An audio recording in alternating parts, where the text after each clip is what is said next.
Kung naroon na po kayo, pangunahan ko po ang pagbasa. Sa English version, Matthew 25, verse 14 hanggang 30. So kung nandun na po kayo, sundan niyo po ako. Kahit sa Tagalog version.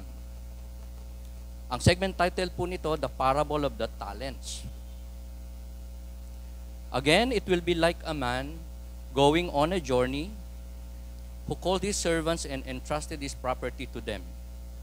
To one he gave 5 talents of money, to another 2 talents, and to another 1 talent, each according to his ability.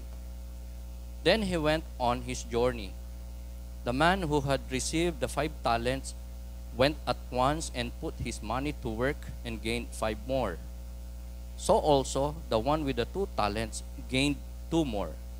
But the man who had received the 1 talent went off, dug a hole in the ground, and hid his master's money.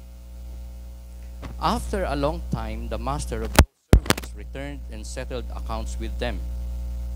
The man who had received the 5 talents brought the other 5. Master, he said, you entrusted me with 5 talents. See, I have gained 5 more.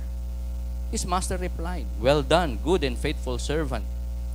You have been faithful with a few things. I will put you in charge of many things. Come and share your master's happiness. The man with the 2 talents also came.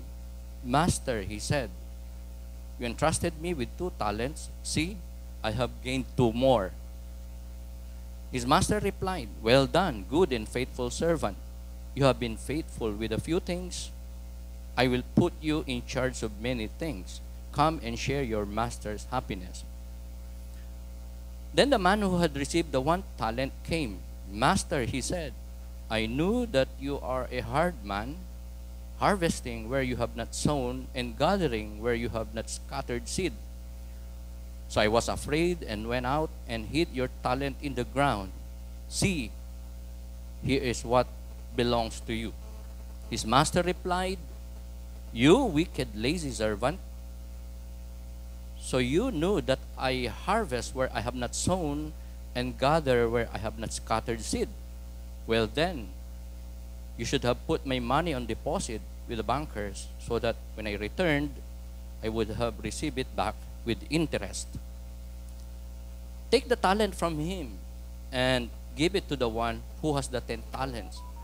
For everyone who has will be given more, and he will have an abundance. Whoever does not have, even what he has will be taken from him. And throw that worthless servant outside into the darkness, where there will be weeping and gnashing of teeth.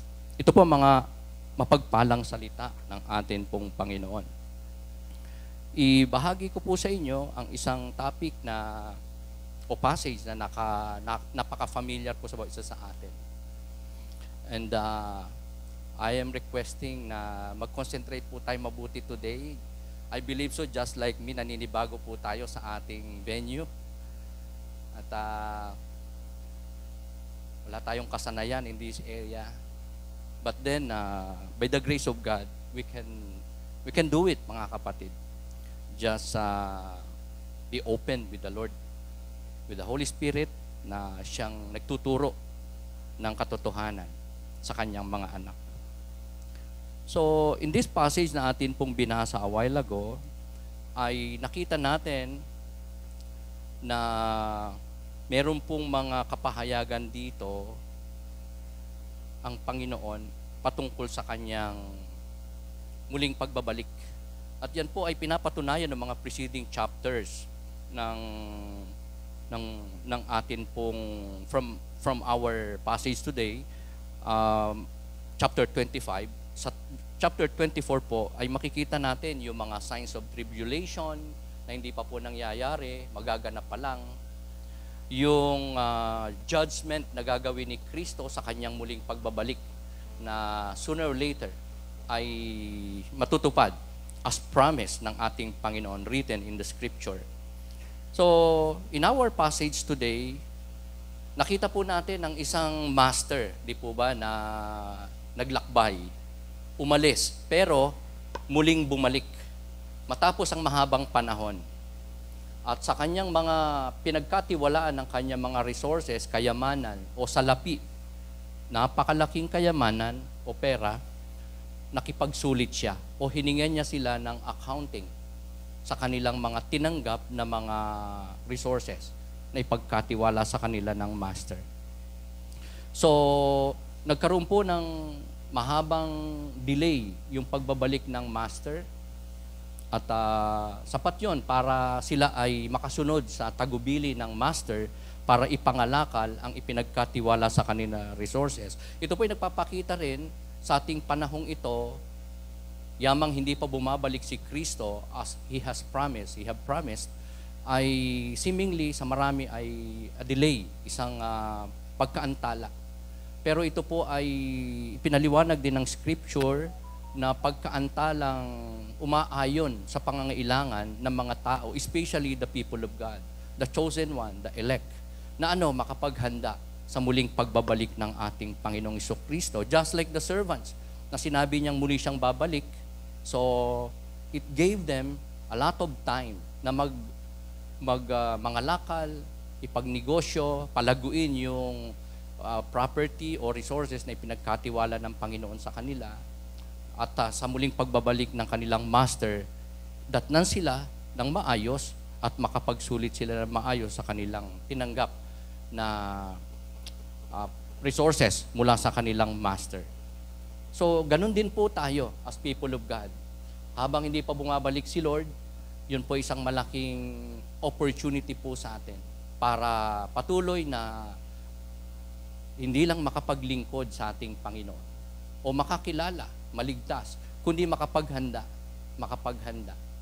Dahil ito po ang ninanais ng ating Panginoon na sa kanyang muling pagbabalik, datnan niya po tayo na handa. May tila baga isang kasalang ang kasuutan ng bawat mananampalataya ay puting-puti. At may ilawan at expectant at masaya na naghihintay sa pagbabalik ng groom, and that is the Lord Jesus Christ.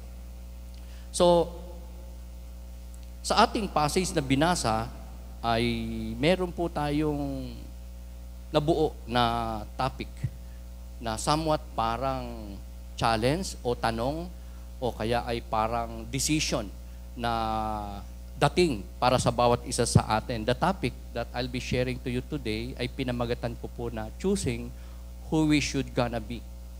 Ang pagpili natin kung sino ang gusto nating maging kagaya. Kung sino ang gusto nating makamuka. Tingnan nga natin ating mga katabi. Ang gusto ba natin siya maging kamuka? Sa ugali, sa gawi, sa pag-iisip, sa mga pananaw sa buhay, and a lot more. I believe so, meron tayong mga ganong taong tinitignan, di po ba, na parang modelo natin, ina-admire natin, gusto nating ma-imitate, lalong-lalo na ang atin pong Panginoon. So, sa ating passage ay nakuha ko po ito. Itong title na to, na para bagang ang hatid sa bawat isa sa atin ay kung may gagayahin din lang tayo, narito po sa ating passage ang tatlo na pwede po nating maging kamuka, kagaya, o gayahin, mga kapatid. So, on this passage, the interrogative that I'll be raising to you today is that, who were the characters in our passage that we intend to choose to be likened with?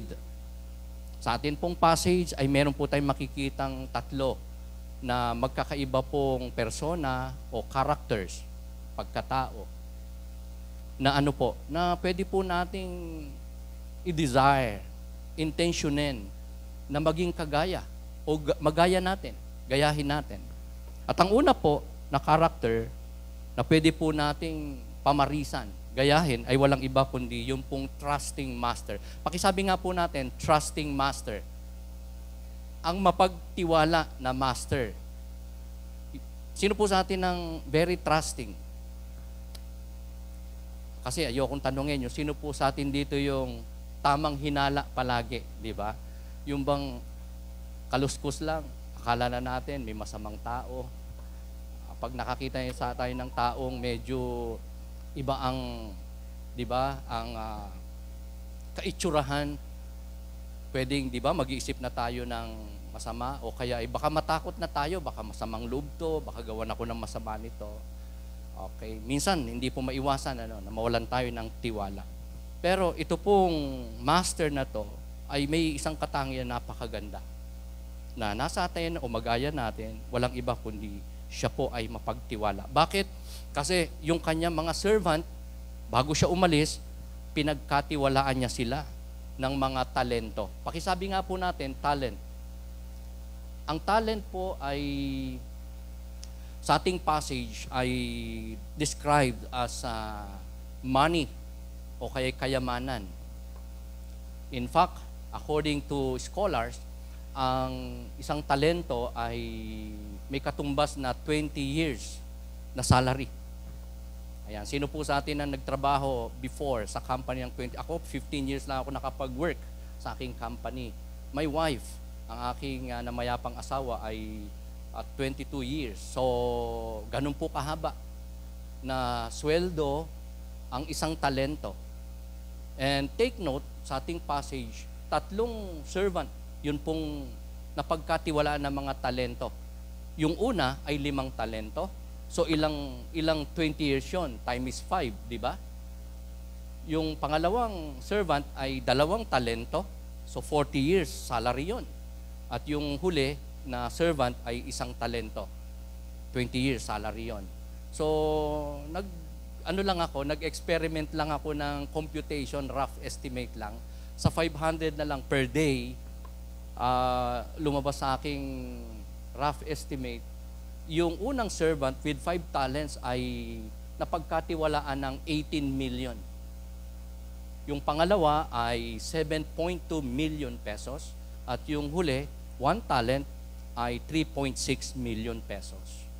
So yung nabigyan ng 1 talento ay 3.6. Malaki na nun, di ba, kung sa ating panahon? Sino po sa atin dito parang may pakiramdam o kaya nangangarap na isang araw ikaw ay hindi lang mapagkatiwalaan ng 3.6, 1 talent, kundi mapasayo talaga. Mapasayo talaga. Ayan. Parang si Deaconess Batid yata makakaranas nun. Kasi kulay violet to Oh. Okay? Kahit 1 talento lang, 3.6 million. May pagkatiwala sa'yo o maibigay sa'yo, mapasayo mismo, malaki. How much more yung 5 talents? So, may picture po tayo dito ng kaitsurahan nung talento. 5 talento na ipinagkatiwala ng master sa unang servant sa ating passage. According to the scholars, sa Tagalog Bible, I'm sure nandyan po. Ang sabi doon, ipinagkatiwala sa kanya yung 5 talento ng equivalent according to our Tagalog Bible ay salaping ginto. Salaping ginto. Di ba merong copper coins, merong silver coins in the Old Testament times, in ancient times, may mga nahuhukay pong ganyan na mga uri ng denominasyon o pera, coins na gold. Ayan, so gaano yun karami kung 5 talents? Kasi 20 years salary ang isang talento. So 5 talents, I suppose talagang baka mas marami pa dito. Yung gold coins na ipinagkatiwala sa unang servant na pagkatiwalaan ng 5 talento. So, yung servant na napagkatiwalaan 5 talento, 18 million sa ating panahon ay binigyan o pinagkatiwalaan ng ganong kalaking talento base sa kanyang ability. Kasi yun yung nakita ng master na kakayanan niya, capacity niya, humawak ng ganong kalaki na halaga.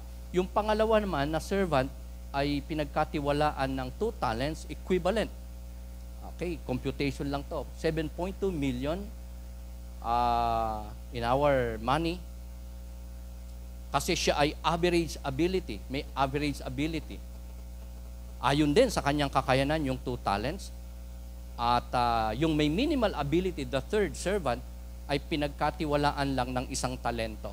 Kahit konti, isang talento lang, pero malaki pa rin siya during their time. Kasi in our time, in our computation, malaki pa rin di ba? 3.6 million. So, ang Diyos po natin ay makikita nating may ganito pong katangian na kapag siya po ay may ipinagkatiwala sa iyo, material man, financial man, opportunities especially, base sa iyong I believe so kahit sa pagsubok na ipine-permit ng Panginoon.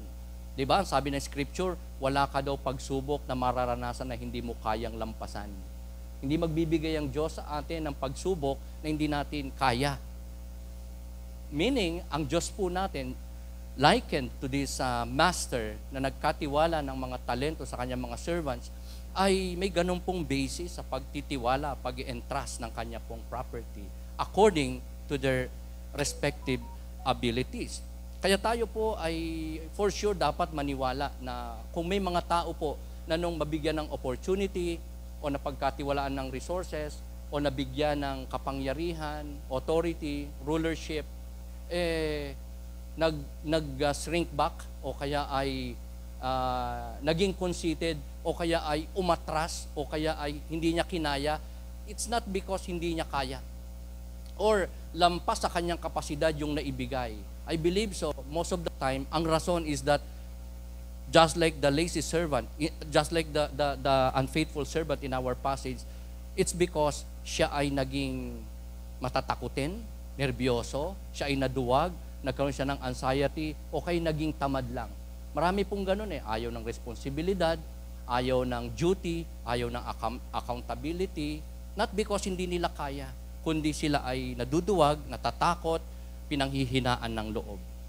So the talents na atin pong nabasa, nakita sa ating passage, ay nagre-represent sa mga opportunities, sa mga pagkakataong dumarating sa atin pong buhay.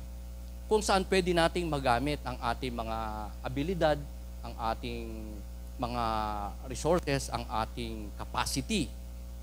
So may nagsabi nga na isang commentator, kung paano mo raw pwedeng i-describe ang opportunity na dumadating sa iyong buhay, sa ating buhay, it is likened to a man na wala pong buhok, kalbo. Meron siyang buhok pero nandito lang sa harapan. Ayan. Tingnan niyo po ako. Hindi po ako gano'n, kasi sa harapan wala, meron pa namang konti, Pero sa likod, talagang may buhok pa ako. Pero ang opportunity daw ay description ng isang taong hindi lang malaki ang katawan, kundi walang buhok sa ulo, may buhok siya pero nasa harap lang. Mahaba na nakatirintas dito lang. Nakita na ba kanyang ganun tao? Siguro ang palagi na nakikitang tao, yung buhok niya dito sa likod, nakatirintas, mahaba. Tapos kalbo dito sa harapan. Pero ito po kakaiba. Ang illustration na to ay kakaiba kasi ang buhok niya nandito lang sa noo, mahabang mahaba at nakatirintas. Yan. Sa ganito raw description o illustration, pwede nating maunawaan ang tinatawag na opportunity, pagkakataon na dumarating sa buhay ng isang tao, sa buhay mo, buhay ko. Na kapag ka dumating, sunggaban mo, hindi sa likuran kasi wala kang hahawakan doong buhok, kundi sa harapan. Pag nasa harapan mo, dumating ang opportunity, hawakan mo daw sa buhok para mapasayo yung opportunity na yon. Ma-enjoy mo. Maging victorious ka sa opportunity na yan. Dahil pag lumampas daw yung opportunity na yon at hindi mo nahawakan sa buhok niya sa noo, sa unahan, paglampas, hindi mo na siya pwedeng habulin, hindi mo na siya pwedeng hawakan, hindi na babalik kasi may pakpak din sa paa. Yung tao na yon na ang buhok ay sa unahan lang. So mabilis siyang nakakalipad paglampas sa tao. So ganun po ang opportunity. Are you with me? Di ba? May mga opportunities tayo in the past na nung hinayaan nating lumampas, hindi natin ginrab. Di po ba? Hindi na bumalik. So nagsisi na lang. Ang marami, sayang. Dapat pala, dinakma ko na yon. Ginrab ko yung pagkakataon na yon. Sinamantala ko yung pagkakataon na yon. Hindi ko dapat pinalampas. Dapat pinahalagahan ko yung opportunity na yon. A lot of people ay ganyan po ang confession. And somehow, baka meron po sa ating ganon. o tayo ay minsan na nagkaroon po ng pagkakataon pero hindi po natin nag-grab at nasayang at hindi na po bumalik. So, the talents na ipinagkatiwala ng master ay nagre-represent ng opportunities para magamit natin ang ating mga abilidad dito. Talents was given according to ability. So, yan po yung unang character sa ating passage na pwede po nating i-desire, nagayahin o maging kagaya. Kung kagaya ka na nung trusting master, congratulations.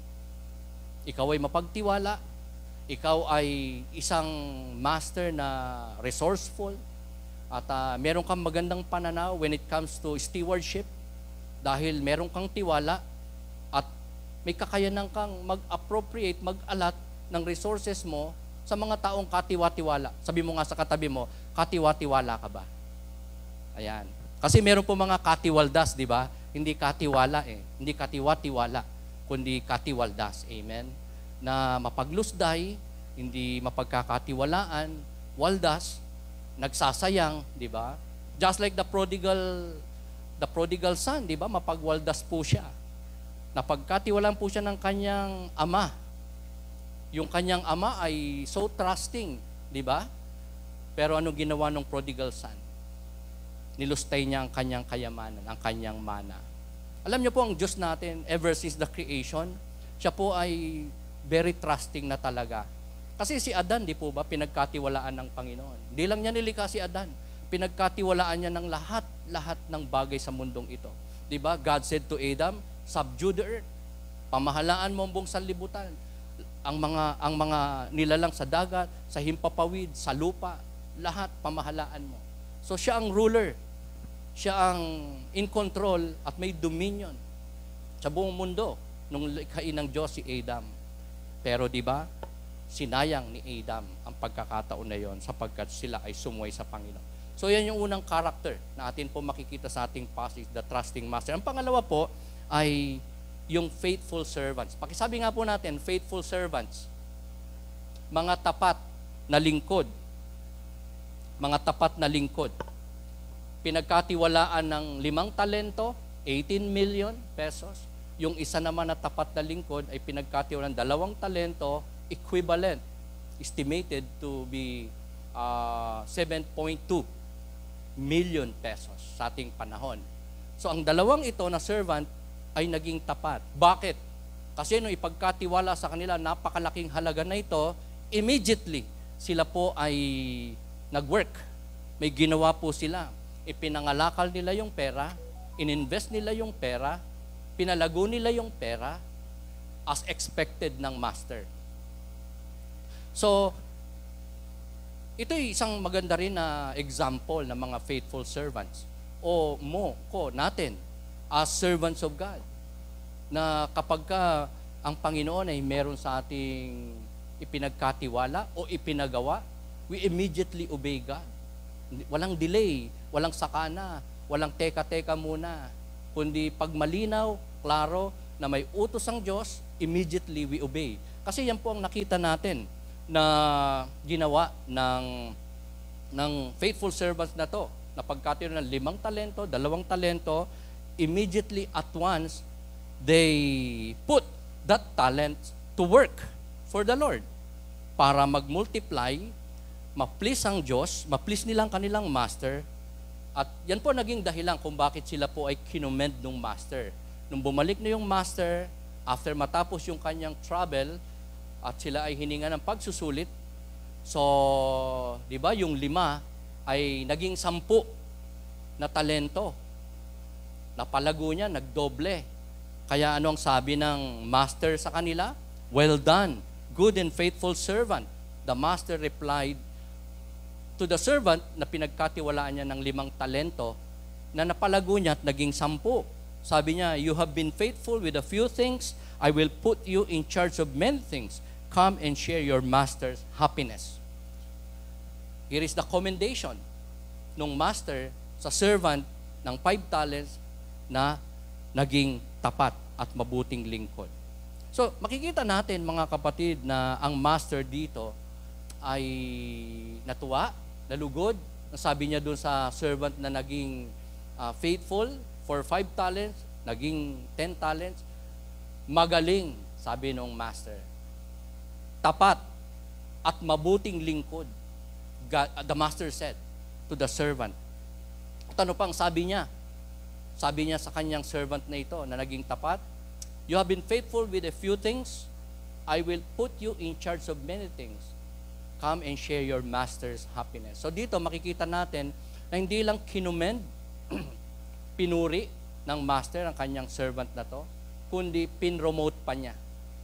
Kasi sabi po dyan, pinagkatiwalaan ka ng konting bagay, maliit na bagay, pero naging mabuti kang steward. Gagawin kitang tagapamahala. This is promotion. Amen? Kaya no wonder we could see ourselves, I suppose, or other people na nung maging tapat, nagtapat sa Panginoon, nakaranas po sila ng magandang pagtrato, ng magandang imahe mula sa iba, sa pamilya, sa mamamayan, at sila ay hindi lang napagpala sa iba't ibang area ng buhay, kundi kahit nga sa trabaho parang gumanda ang trabaho nila, performance, na-promote. Sa church naman ay mula sa isang pagiging ordinaryong miyembro, siya ay unti-unti dahil sa kanyang katapatan ay pinagkatiwalaan ng Diyos ng ministeryo. Hanggang siya ay ginamit ng Panginoon mightily. Sa isang ministeryo na kaloob ng Panginoon sa kanyang buhay. That is promotion. Diba? From being a servant to a ruler. From being a laborer na nagpapagal, nagtatrabaho, pinagpapawisan, nahihirapan, nabibigatan, sa isang kalagayang siya ay masayang-masaya. Kasi binigyan siya ng Panginoon, sabi ng Panginoon, ng master sa kanya, "Come and share your master's happiness." Diba? Tayo, sino sa atin ang nakakaramdam ng pagod, hirap, pagkairita sa trabaho? Okay, sa mga employed o naging employee dati, di ba? May mga panahon talaga na ano bang trabaho to? Nakakasawa na, parang nababagot ka na, nairita ka, nahihirapan ka, pinapawisan ka, nabibigatan ka. Maliban na lang kung ang trabaho mo ay mahal mo, kahit mahirap yan, di ba? Enjoy ka dyan, masaya ka dyan. O kaya kung yan ang bread and butter mo, talagang you are compelled na mahalin ang trabaho mo. Talagang kahit na puyat, kahit mahirap, kahit na may bagyo, kahit mainit, kahit buwis buhay pa, dahil bread and butter mo yan, mamahalin mo, masaya ka dyan, because kailangan ng pamilya mo. Pero hindi maikakaila. May mga nagtatrabaho talaga na hindi masaya kanyang trabaho. Dahil mahirap talaga yung trabaho. Ay marami ang gustong trabaho yung nakaupo lang, kasi ang trabaho niya maghapong nakatayo. Okay. Ako dati nagtrabaho ko, pinangarap ko po na makapagtrabaho sa isang workplace na walang usok ng tambutso. Kasi sa tollway po ako nagtrabaho. Sa toll booth, sa toll gate, sa toll plazas, sa mga exits and entry points dyan, wherein ang aming client ay mga motorista, talagang mausok.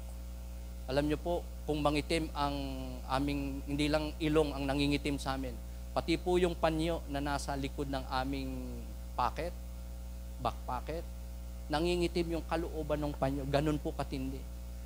During that time, wala po mga air condition booth, wala pong mga exhaust fans, walang magandang facilities. Kaya bagamat bread and butter, enjoyable yung trabaho, pero may kadelikaduhan talaga sa health. Kaya marami sa amin may spot, may TV, payat na payat, because of yung pollution sa hangin na kung saan nandun kami. Pero ang servant na to, from being a laborer, nagtatrabaho, servant nung master, hindi lang siya na-promote, kundi naging masaya. Binigyan ng kagalakan ng kanyang master. Bakit? Dahil siya ay naging tapat sa kanyang master. Naging tapat sa pinagkatiwala sa kanya. So ito po yung pangalawa na character sa ating passage. Naalala pa ba natin? The faithful servants. Yung una ay trusting master. Ang pangatlo na character, na sana hindi natin mapiling gayahin, ano? O somehow, baka makita nating somewhat tayo ay nagiging kapareho niya. Ayan, medyo thank God dahil medyo parang tayo ay kinakatok, hinihipo ng Panginoon. In some area, maybe kung tayo ay naging unfaithful, kasi ang pangatlong character na sana hindi po natin maging kagaya ay unfaithful servant. Siya po yung pinagkatiwalaan ng master niya ng isang talento lang, pero malaki pa rin. Sa ating kapanahunan, as I've said, 3.6 million pesos. Okay, ikaw ang pagkatiwalaan 3.6 million ngayon, di ba? Hindi yun 5,000, hindi yun 50K, hindi yun 1M. 3.6 million, so malaki siya. Kaya lang, ano pong ginawa ng servant na to? Na hindi naman kalakihan ng kanyang tinanggap na resources sa kanyang master compared dun sa dalawang faithful servant.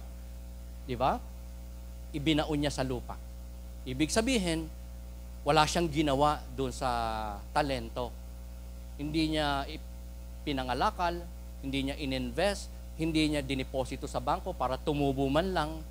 Wala siyang ginawa. Ibig sabihin, ang servant na to ay tamad. Okay. Pakisabi nga po natin, tamad. Pakisabi nga po natin, tamad. Ay, parang mahina. Okay. Baka nag-aalala tayo sa ating katabi, ano? Baka isipin niya, sinasabihan natin. Di ba? Tamad. Walang ginawa eh. Amen? Di ba? Wala siyang ginawa. Binaon lang niya. So, hindi tumubo, hindi na-invest, hindi lumago, hindi nag-multiply as expected nung kanyang master. So, ito ay isang kasalanan ng servant, and I believe marami pong tao in our modern time. Ari nawa, hindi po natin ito kalagayan ngayon, o hindi natin ito nagagawa, yung bang paminsan-minsan tinatamad. Sino pong paminsan-minsan tinatamad? Ayun, may nagtaas ng kamay. Lahat naman tayo, minsan nakakaramdam niyan, di ba? Nakakatamad bumangon. Ayan, sarap magdire-diretso ng tulog. Kasi puyat ka kagabi. O kagabi po, anong oras na nakauwi yung ating music team? Thank God, ang aga natin kanina. No, sana walang malilate sa atin. Lagi tayo nandito ng before 9. Ahead of time pa, sana. If not, sakto sa dating. Kasi talagang, grabe ang investment natin, ng mga kapatiran, para masamahan tayo, magabayan tayo sa ating pagsamba sa Panginoon. Sama-sama tayo makapagpuri sa ating, makaawit sa ating Panginoon ng mga spiritual worship songs. So, this unfaithful servant, walang ginawa, naging tamad, at most of all, hindi niya na-please ang kanyang master. Parang ang word sa Bible ng ilang mga commentator scholars is that parang nanakawan niya ang kanyang master ng ng pakinabang, ng tubo, ng kita sa pera. 'Di ba? Ikaw nga ang mag-invest. Tapos isinoli sa iyo right the exact amount ng iyong ininvest. Will you be happy? Of course, magagalit ka. Na parang ininvest mo ba talaga o hindi? Nasaan ang tubo? Ba't wala? Baka tinira mo. Pwedeng ganyan ang isipin sa atin. Kung magbasa ulit tayo ng isang investment, pinagkatiwasan na walang kita, hindi kumita. Di po ba? So nakakalungkot po yan na pangyayari. Na kahit tayo, pag nag-invest, di ba, we expect ROI. Amen? Return of investment. So, ang master dito, parang nanakawan, nalugi, hindi nakinabang sa kanyang investment. Bakit?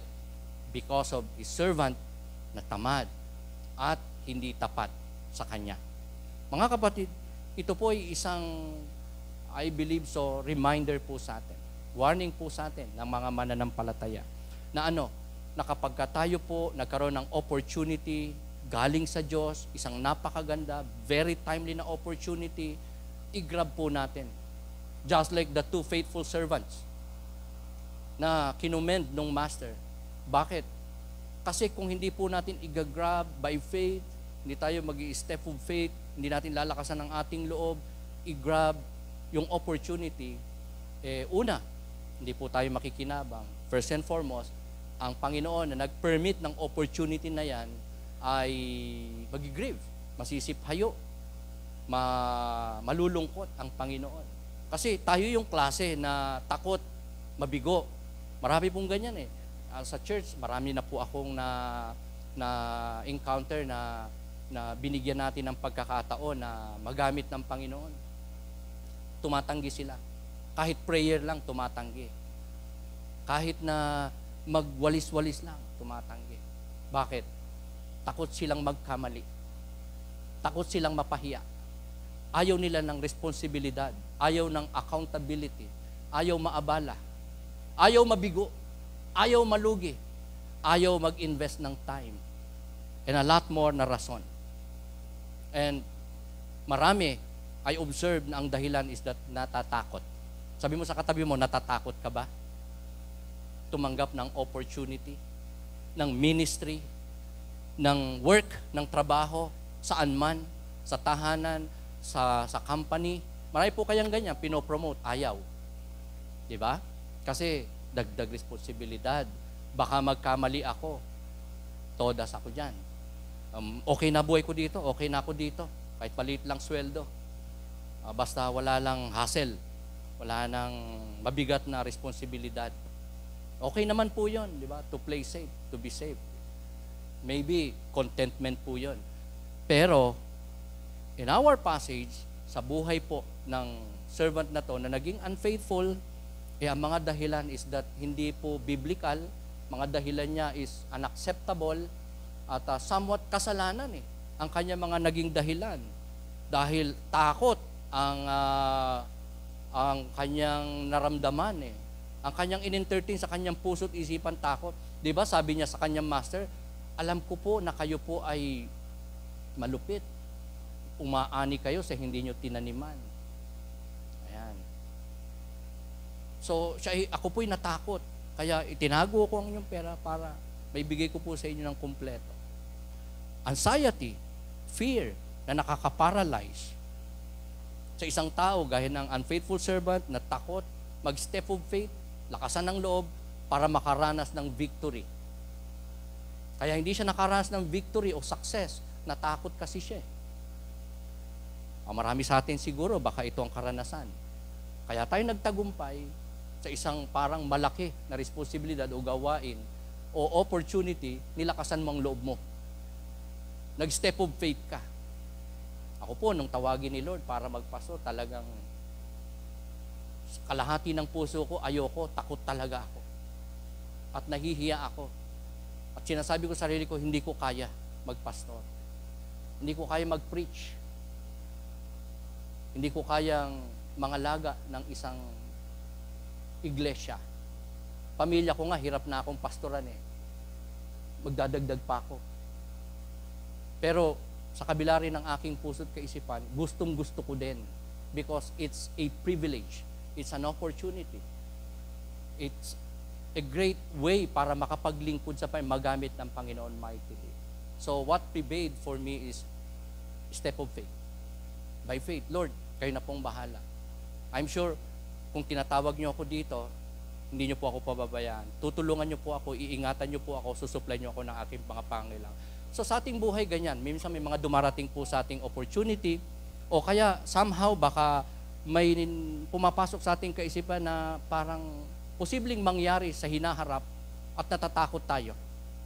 Na pag yun ay pinahintulutan ng Diyos, eto mangyari sa akin, ito ang magiging kawawa ako, magiging kahihiyan, magiging mahirap ako, magiging tampulan ako ng tukso, etc., etc. And you decide na wag na lang mag-decide, wag na lang umuo, wag na lang tanggapin opportunity, wag i-grab yung opportunity because of fear. So, that's one way para hindi tayo magtagumpay. So, as long na nakita natin na ang opportunity dumadating sa atin, binibigay sa atin, mga taong ginagamit ng Diyos sa atin is biblical, hindi naman immoral, hindi naman carnal, hindi naman worldly.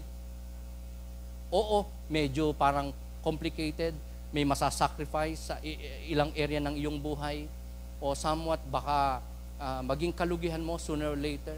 Pero simply because you know that it is from God, we need to exercise faith. We need to rely on the promises of God.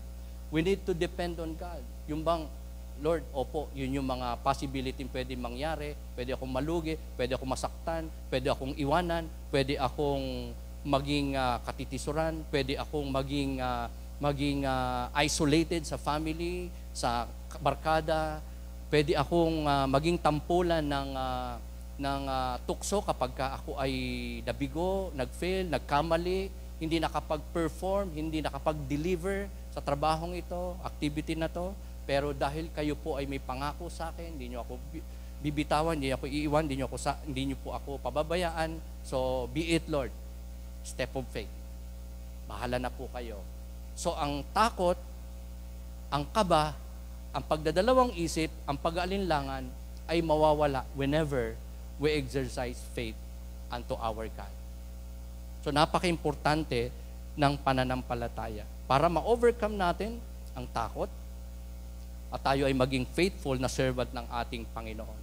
Bakit kailangan nating i-overcome ang takot, pagdadalawang isip, pag-aalinlangan, whenever opportunities comes our way sa ating mga buhay? Kasi mga kapatid, may konsekwensya ang hindi po tumalima sa kalooban ng Diyos. Hindi i-grab ang opportunity na binibigay ng Diyos sa ating mga buhay para maging faithful servant niya tayo. Because the unfaithful servant sa ating passage, mga kapatid, ay pinarusahan ng kanyang master. He was dealt with so severely. Bakit? Hindi siya kinumend ng kanyang master, kundi hindi po siya pinagkalooban ng papuri at ng reward. Sino po mahilig sa reward? A lot of us, gustong-gusto natin yan, di ba? Kaya nga tayo, di ba, parang as human being, gusto natin nung tayo na-appreciate, di ba? Nire-recognize. Though we used to say, I don't need appreciation, I don't need recognition, I don't need praises. Pero as human being, isa yan sa mga need ng tao, just like you and me. At pagka tayo po ay pinuri, ni-recognize, in-appreciate, di ba, masaya po tayo. Kesa sa tayo ay, di ba, pinintasan, tayo ay hinatulan, tayo ay minenos, tayo po ay pinagsalitaan ng hindi maganda. The unfaithful servant in our passage lost his opportunity for service sa kanyang master at siya ay hindi nakagain ng papuri, commendation, o reward sa kanyang master. Ang sabi ng kanyang master sa kanya, itapon niyo siya sa kadiliman. Huwag natin may pagkamali na yung kadiliman na binabanggit sa ating passage ay impyerno.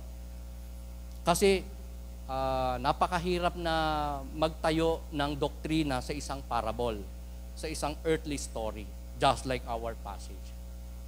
So, what is visible and so clear sa ating passage is that yung darkness na sinasabi nung master kung saan gusto niyang itapon yung servant na naging unfaithful ay walang iba na tinutukoy kundi yung opportunity niya na nasayang, yung papuri, commendation, and reward na dapat mapasa kanya pero hindi binigay ng kanyang master.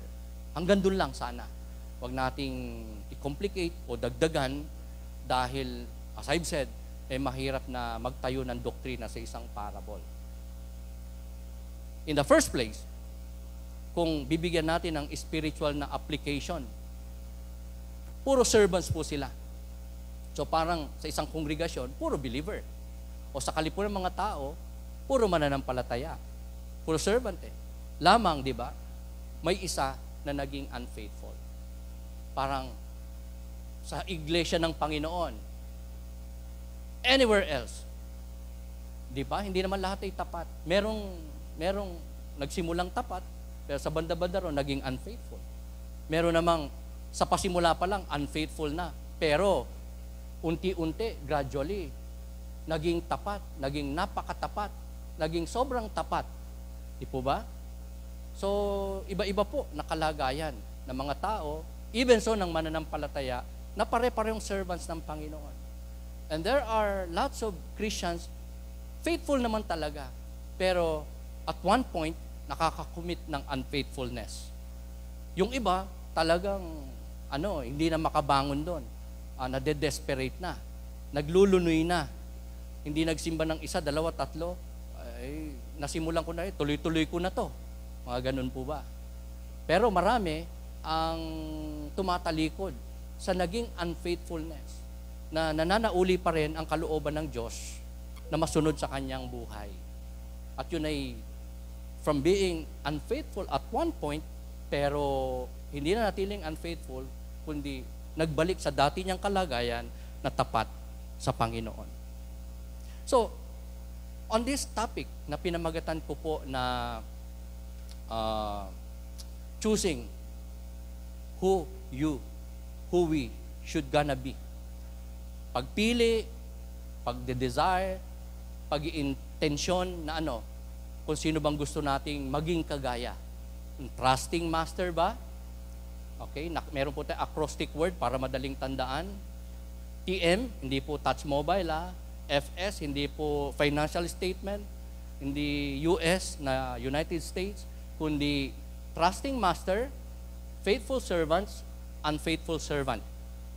Yan po yung tatlong klase ng character sa atin pong passage na pwede pong gayahin o kaya maging kagaya ng mga mananampalataya. Trusting master, faithful servants, o unfaithful servant. Harinawa, hindi po yung pangatlo. Okay, sabihin mo, wag yun. Sabihin mo sa katabi mo, wag yung pangatlo. Amen? Wag yung pangatlo. Yung bang maging unfaithful tayo na lingkod ng ating Panginoon. So, an insight na iiwan ko po sa bawat isa sa atin as I close, mga kapatid, is this. We have been assigned our ministries based on our abilities and gifts. It is our privilege to serve the Lord and multiply His goods. What we do not use for the Lord, we are in danger of using. Isa-isayin po natin. Napakaganda po nito. Lahat po tayo, mga kapatid, sa tahanan, sa paaralan, sa trabaho, sa negosyo, manapa sa simbahan, sa gawain ng Panginoon, ay meron pong ipinagkatiwala ang Diyos sa atin na responsibilidad, trabaho, gawain, concern, burden, ministry sa ating simbahan, base sa atin pong kakayanan. Yan po ang ating basis sa pagtatap ng mga magiging worker natin, ng church, sa pagiging, lalo na pagiging leader, based sa abilidad, sa kakayanan. Kaya tayo po, halimbawa, nagtap po tayo ng isang magiging usher, additional usher natin. Of course, nakita na natin, hindi siya bago sa atin, kundi alam na natin ang kanyang mga kalakasan, manapa, kahinaan. Kasi wala naman pong perfecto. Pero siya yung possibly, di ba, palabati, yan. Consistent, di po ba? Siya ay magalang, polite, tactful, yan. Of course, meron siyang Holy Spirit. So a lot more qualities ay nakita na natin na nasa kanya, and that qualifies him or her para maging usher o servant o worker ng ating simbahan. Based on abilities, based on gift. Ang ating main church talagang nag-i-emphasize all the more ng success in this area, that when we tap member, especially would-be worker ng simbahan, dadaan muna sa gift seminar.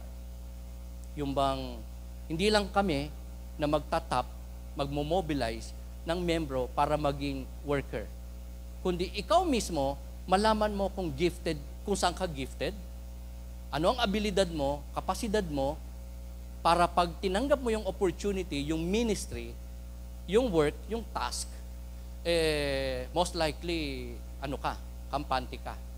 Tama. Kasi bilog ako, nilagay niyo ako sa bilog. Tama po yan.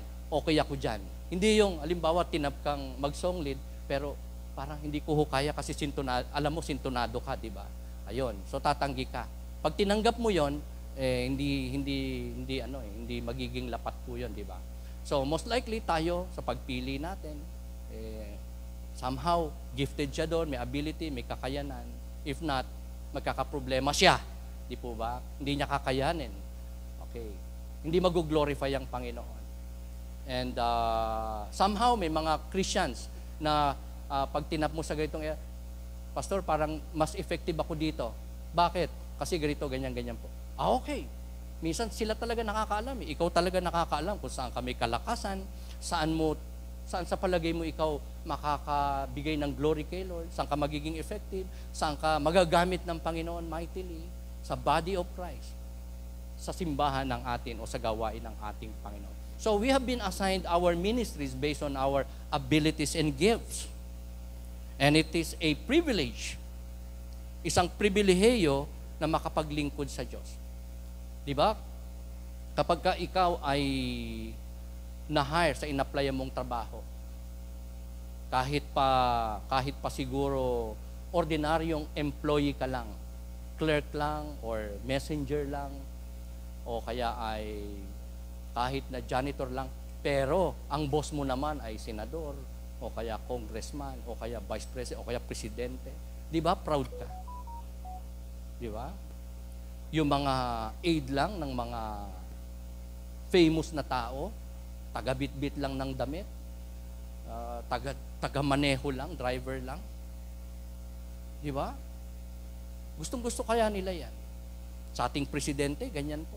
Ang dami pong naglalabi para makakuha ng pwesto. Makapaglingkod sa taong bayan, sa bansa.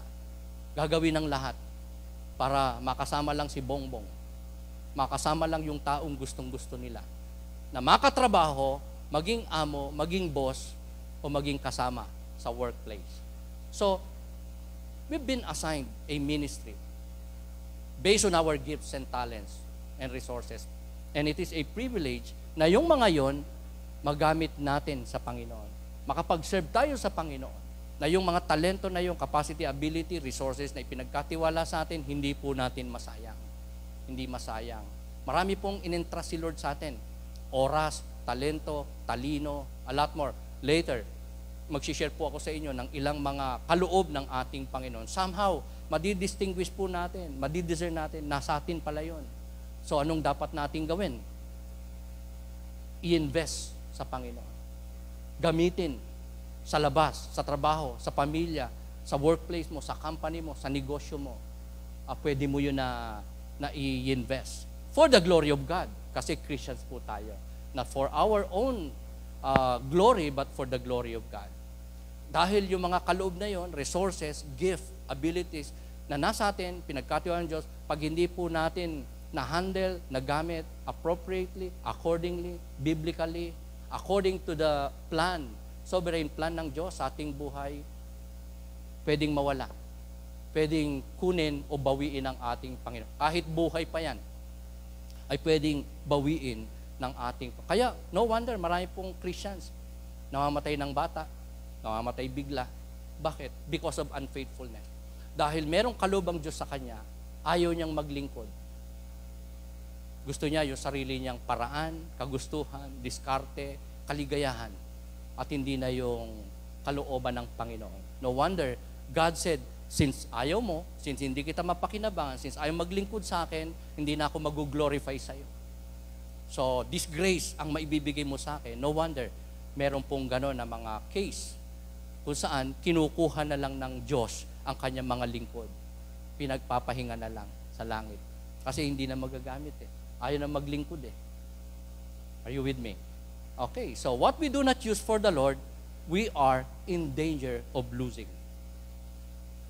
Ito po ang ilan sa mga gift, ability, opportunity na binibigay ng Diyos sa kanyang mga lingkod, sa mga mananampalataya.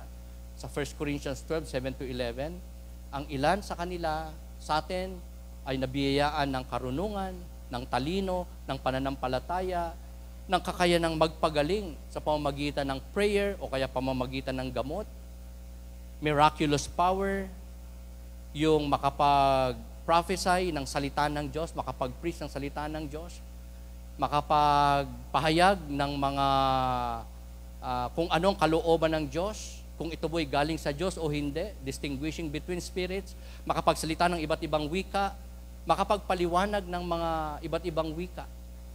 Kasi in Bible times, dahil hindi pa po kumpleto ang Bible and they need to reach out not just regions but countries all over the world na may ibang lengguwahe. So, the Holy Spirit enables His people na makapagsalita ng lengguwahe nila. Kung sila ay pinapunta sa mga Ilocano, bibigyan silang kakaya magsalita ng Ilocano, dialect na Ilocano. Kung Bisaya, sa Bisaya. Kung Hapon, Nipongo. Pero hindi nila yun inaral. Yun ay gift of the Spirit. Makapagsalita ng ibang wika. Kadalasan sila na rin yung nag-i-explain kung anong ibig sabihin ng kanilang nasabi, na dialect ng kanilang reach out. Pero may time na hindi nila alam ang interpretation. At ang Diyos ang pumipili sa kanilang kalagitnaan kung saan may nag-speaking in tongues ng kakayanang magpaliwanag. Halimbawa, si Nanay Mercy yung nag-speaking in tongues, pero hindi binigay ng Diyos sa kanya yung paliwanag sa tongues na yon. Someone in the midst ay bibigyan ng Holy Spirit ng kakayanang ipaliwanag yung sinabi ni Nanay Mercy na lengguwahe o tongues, interpretation of tongues. Sa Romans 12:6-8, nandun pa rin yung prophesying. Hindi po ito yung, of course, in Bible times, even on this time, New Testament time po yan, Romans, Corinthians, di ba? Hindi pa po kumpleto ang Bible. So meron pa pong mga prophecy ang Diyos, fresh revelation, na ipinapahayag sa kanyang mga lingkod, sa mga apostol, sa mga disciples, sa mga Bible writer, para kanilang isulat at i-preach sa mga tao kasi hindi pa nga po kumpleto yung New Testament. Pero sa ating panahon, mga kapatid, wala na pong ganon na kapahayagan ng Diyos, fresh revelation, na mga revelation galing sa Diyos, kapahayagan ng Diyos na wala pa sa Bible. Since ang Bible ay kumpleto na, ganap na, so wala na pong ipapahayag pa ang Diyos ng mga fresh revelation. Ang pwedeng i-reveal ng Diyos sa atin, sa mga Kristyano, gaya natin, ay yung mga nakasulat na by the power of the Spirit. Kaya tayo po, whenever we prophesy in this modern time, it is not fresh revelation na wala pa sa Bible yung ating dapat ipahayag o ipinapahayag, kundi yung mga nahayag na po, napasulat na, naituro na, nailatag na po ng mga naunang mananampalataya, and that is what we call prophesying in a non-predictive sense. In Bible times, merong predictive sense na prophesying. Pero in this modern time, wala na po. Since buo ng Bible, so what we prophesy are revelations of God based on the Scripture, revealed na po, and that is what we call non-predictive prophesying. Serving, paglilingkod, pagtuturo, pagpapalakas ng loob, pag-contribute, pagbibigay, offering, giving, pangunguna, pagiging tagapanguna, at ministeryo ng pagiging mahabagin o kahabagan. Sa Ephesians 4:11-16, meron pong 5 na gift po dyan, o ministry o kaloob na binibigay ang Diyos. Some are called to be apostles, prophets, evangelists, pastors, and teachers. But in this modern time, marami na pong hindi naniniwala na meron pang apostleship kasi nga po ang main na job ng mga apostles na tinawag ni Kristo ay ilatag ang pundasyon sa kanilang kalagitnaan, sa puso ng mga tao, at ipinasulat pa sa kanila, at ang pundasyon na yan, daan ng kaligtasan ay walang iba kundi si Jesus Christ. Kaya yun po ay naganap na, naituro na, napasulat na. So, in this modern time, pinaniwalaan po ng marami na no need na for God to choose and call someone among His people na maging apostol niya. Prophets pwede pa, pero sa non-predictive sense na prophesying, preaching of God's Word, prophesying the Word of God. Meron pa. Pero yung magpapahayag ng mga gaya ni Pastor Apollo Kibuloy ng kanyang kapahayagan is that fresh yun. May Third Testament nga siya. Di ba tayo, Old and New Testament lang. Siya po may Third Testament. At nakapaloob doon yung pagiging Son of God niya. Siya yung second coming King. Fresh yun. Wala po sa Bible yun. Na dumating na. Our Bible, your Bible, tells us na ang second coming hindi pa nagaganap. Yung pagbabalik ni Kristo. Pero sa Kanya naganap na at siya na yon. So tayo naniniwala sa prophecy o pagiging prophet na tumatawag pa Diyos ng propeta in a non-predictive sense. Preaching, teaching of God's Word. Evangelist, ito po yung napaka-importante sa ating panahon, yung pagsusoul win, pagwiwin ng soul. Yung isi-share mo yung gospel para ang tao sa harap mo ay makakilala sa Panginoon. Makapaglagak ng pananampalataya sa Panginoon Jesucristo bilang Panginoon tagapagligtas. Pagiging evangelist. Sabi mo sa katabi mo, evangelist ka ba? Okay. O, ingat sa pagpo-pronounce ha, baka ibang lihis ang masabi natin. Ibang lihis ka ba? May ganun po kasi, mga Christian, naiiba na yung direksyon. Halip na maging evangelist, nagiging ibang lihis. Sabi ng church, mag-evangelist tayo. Ang ginawa, evangelist chicks. Amen. Mag-evangelist tayo. Ang ginawa, evangeligaw. Para nakatingin kayong lahat sa akin. Evangelists, ayan. Thank God, binigyan tayo ng Panginoon ng napakalaking opportunity para makapag-evangelize. Hindi ng isang tao, 2 tao, 10 tao. Sa isang section pa lang, sa schools, more or less 40 souls. Kaya nga, this is a great opportunity sa ating church. The question is, gagrab mo ba? Sasamantalahin mo ba? O palalampasin mo ang isang dakilang opportunity na binibigay ng Diyos sa atin as His church? Maging evangelist.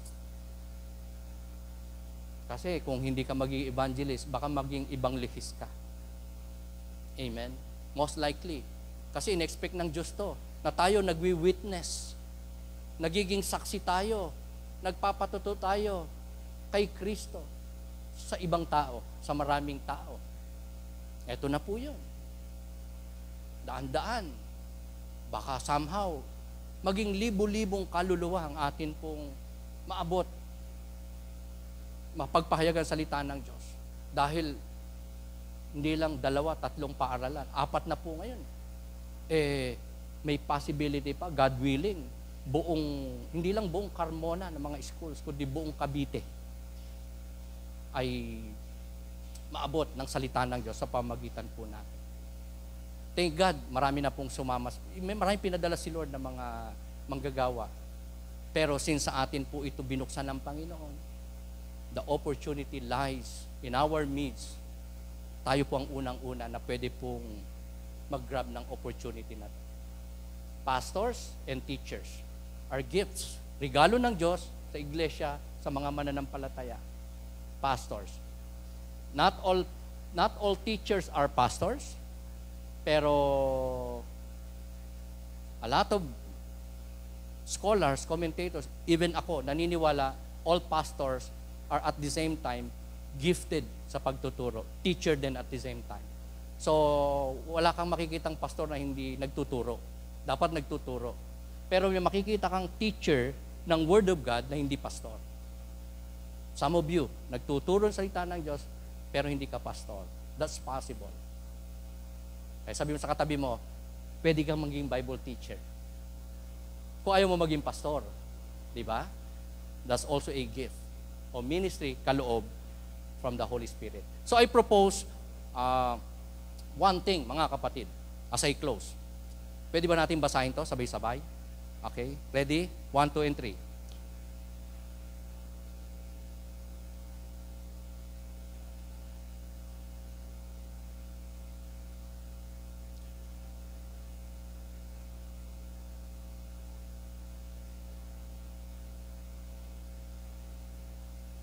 Okay. So, sabi po dyan, we must labor faithfully until Jesus comes. So, tayo po ay meron pong tinanggap mula sa Diyos na kaloob, kapasidad, ability. Somehow, to some of us in this church ay ministry. So, anong dapat natin gawin? Magpakasipag. Hindi lang magpatuloy, kundi all the more na magpakasipag tayo saan? Sa pagtatrabaho para kay Lord. Pagwo-work para kay Lord. Faithfully, nang may katapatan. Hanggang sa muling bumalik si Lord. Sabi mo sa katabi mo, wala nang atrasan. Walang ayawan. Diba? Parang sa pag-aasawa yan diba? Till death do us part. Amen ba, Sister Carmela? Diba? So, ganun din kay Lord. Tayo po'y tinawag ni Lord for this purpose, maging tapat, lagi at tuwina, hanggang wakas. Happen what may. Kahit ano mangyari. Kahit ano pa mga pagsubok, discouragement dumating sa atin mo, kawalan, kahirapan, kabagabagan, panganib, takot. Basta kasama natin ang Panginoon. Magtatagumpay po tayo. Magagawa natin maging tapat sa Panginoon. We should be watching, witnessing, and working. This is our mandate from the Lord. Ang tayo maging mapagbantay, mapagmasid, maging vigilant po tayo, hindi lang sa mga nangyayari around us, which we consider mabuti man o masama, kalooban ng Diyos, trabaho ng Diyos, ginagawa ng Diyos sa ating buhay. Lalo nang mag-witness at magpagal sa harvest field ng ating Panginoon. So, we may not be successful and popular with others, but if we are faithful and profitable, we shall receive our reward. So, hindi nangako ang Diyos ng bed of roses. Hindi sinabi ng Diyos nakakatagpuin lahat ng ating wants, kundi yung ating mga needs lang. Pero somehow, baka marami sa atin dito maging milyonaryo, baka may maging bilyonaryo. Pero of course, majority will not. Okay, kung meron man, di ba? Yan ay unique na blessing ng Diyos sa iyong buhay. Pero hindi palaging ganon, na palaging meron, palaging masagana, palaging walang nararamdaman, walang problema. So, pwede pa rin tayo maka-experience ng mga failure, ng mistakes, ng kahirapan, ng gutom, ng pasakit, ng kalituhan. Pwede pong i-permit ng Panginoon yan. Pero ang importante, tayo manatili pong tapat. Amen? Tapat. Palaging tapat. Kanino? Sa atin pong Master, and that is the Lord Jesus Christ. Para tayo ay maging profitable, effective, victorious, useful to the Master's use.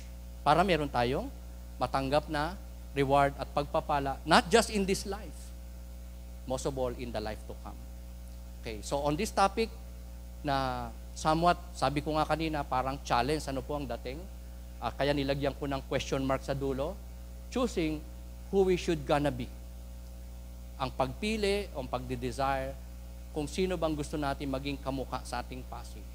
The trusting master, the faithful servants, harinawa, hindi po yung unfaithful servant. So, sana po, mga kapatid, meron tayong naging reminder today on this passage, on this topic, na nagre-remind sa atin para all the more maging faith. Mari ko po ba kaimbitahan tumayo, mga kapatid? Ang pagkakataong ito ay sana magamit natin hindi lamang para ma-encourage.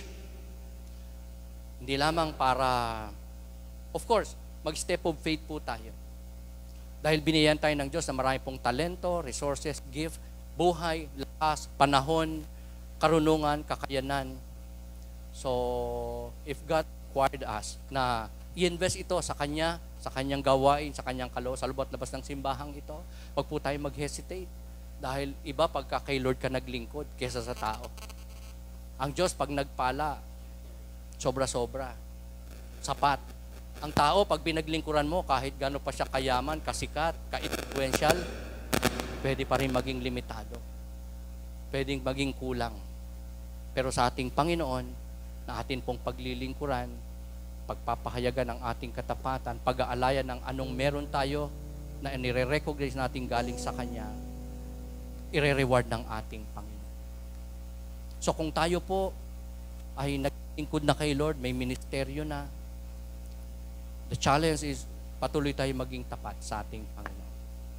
At yung ating mga talento, resources, hindi lang i-invest, kundi palaguin pa natin, i-cultivate, payabungin. At nang sa ganon, all glory, more glory ay mapa sa ating Panginoon. At tayo po, ano po ang mangyayari? Kung ating mapapayabong ang ating pong ministeryo, ang ating calling, ang ating gift, ang ating giging tapat sa Panginoon. More rewards, more blessings in this life and in the life to come. Yan po ang pangako ng ating Panginoon. On the contrary, magiging kagaya tayo ng unfaithful servant, naging tamad, naging matatakutin, naging passive, naging discouraged,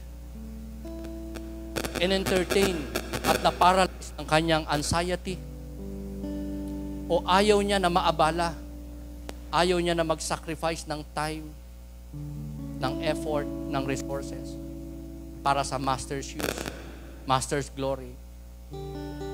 Siya po ay nawalan ng reward. Hindi po siya naging kalugod-lugod sa harapan ng Diyos. Hindi siya naging masaya sa kanyang buhay on earth. And all the more, nung humarap siya sa Panginoon, wala siyang crown of glory. Para lang siyang nasunugan.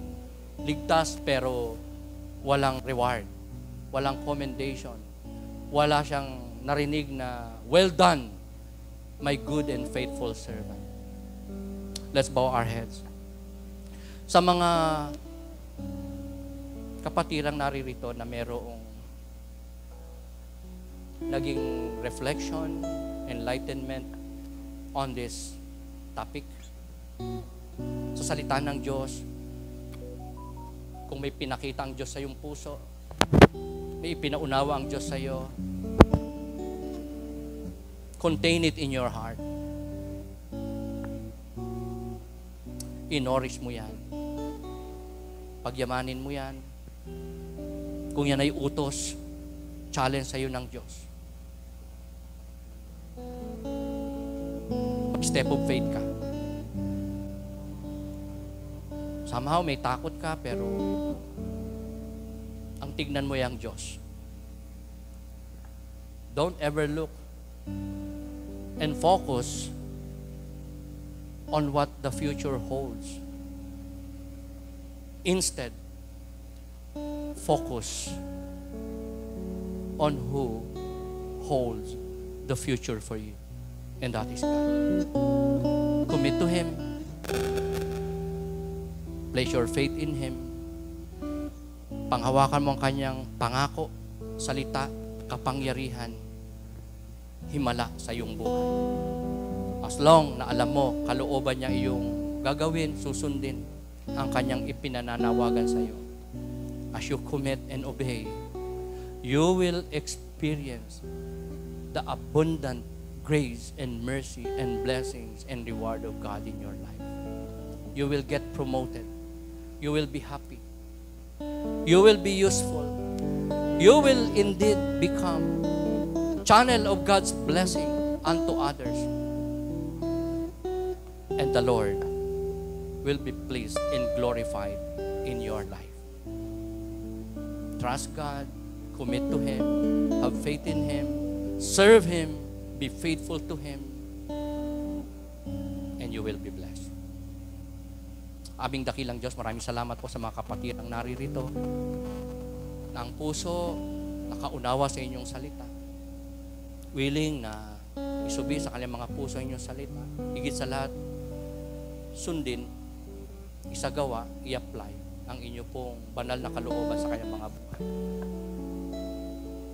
Lord, kiniklaim ko po ang inyong pagsama sa bawat isa. Ang inyong pag-iingat, ang inyong pagsusupply ng bawat pangangailangan. However complicated, dangerous, somewhat challenging, and trying ang situation nila right now, o ang pwede nilang ranasan sa pagsunod sa inyong kalooban, sa pagiging higit pang tapat sa inyo. Yamang kayong tumawag, pumili, nagligtas, nagahari sa kanilang buhay. Naniniwala po ako. Wala po magiging mahirap at imposible. Lahat ay may kasapatan, may katagumpayan, may karangalan, may kaluwalhatian, mapapasa iyo. Salamat po, Panginoon. We continue to lift them to you, to meet every needs na meron po sila. Hindi po ligid sa inyo ang pangangailangan at kahilingan ng bawat isa, kalagayan ng bawat isa. At nawa, hindi lamang po kami maging mga tunay na mananampalataya at servant po ninyo, kundi tagapagsagawa ng inyo pong banal na kalooban. Makikita po ninyo, patuloy nagtatapat, nagpapakatapat, nagnanais na kayo ay masunod, maluwalhati sa aming mga buhay para sa kapurihan po ninyo. Maraming pong salamat. Bless us even more. Continue to reign in our lives. Continue, Father, to mold us to be like you, trusting Master, our God, that in your image, kami ay maging kagaya po ninyo. Lahat ng ito, Panginoon, samot panalangin po namin na may pagsamba, pagkilat, pagluwalhati. Sa makapangyarihang pangalan lamang ni Jesus, this we pray. And everyone must say, Amen and glory to our Most High God. Hallelujah, hallelujah. Natin ating Panginoon, awitan po natin si Lord.